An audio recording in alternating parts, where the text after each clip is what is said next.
Sun Tzu said, "The control of a large force is the same principle as the control of a few men.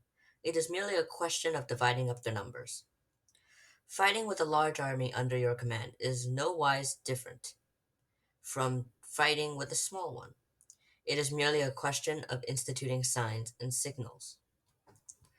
To ensure that your whole ho- to ensure that your whole host may withstand the brunt of the enemy's attack and remain unshaken. This is affected by maneuvers direct and indirect. That the impact of your army may be like a grindstone dashed against an egg. This is affected by the signs of weak points and strong.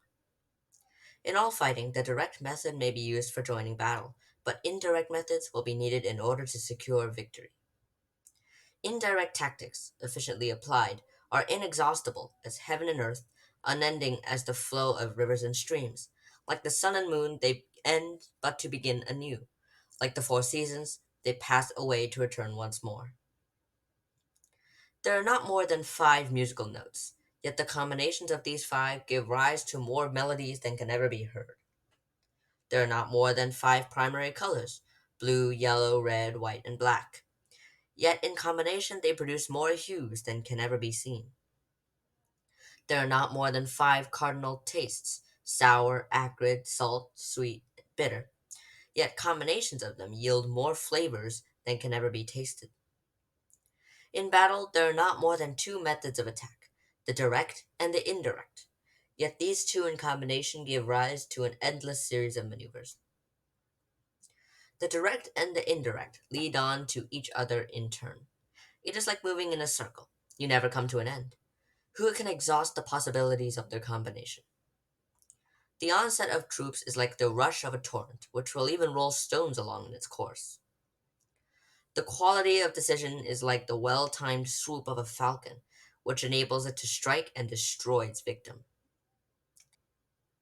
Therefore, the good fighter will be terrible in his onset and prompt in his decision.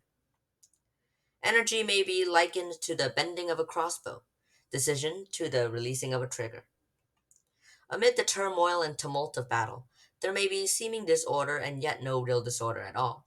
Amid confusion and chaos, your array may be without head or tail, yet it will be proof against defeat.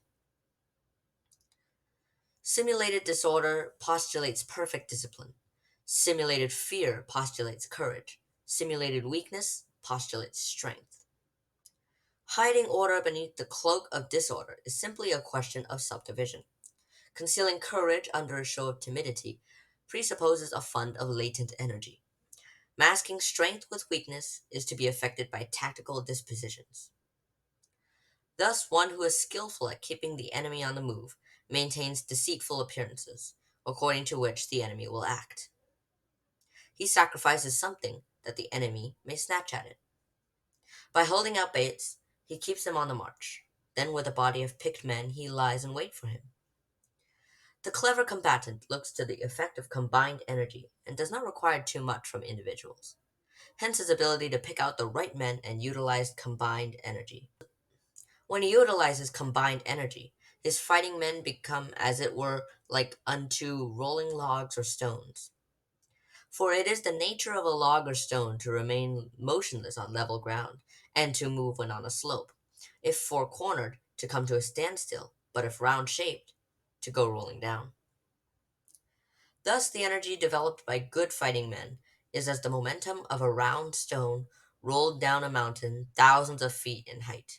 So much on the subject of energy.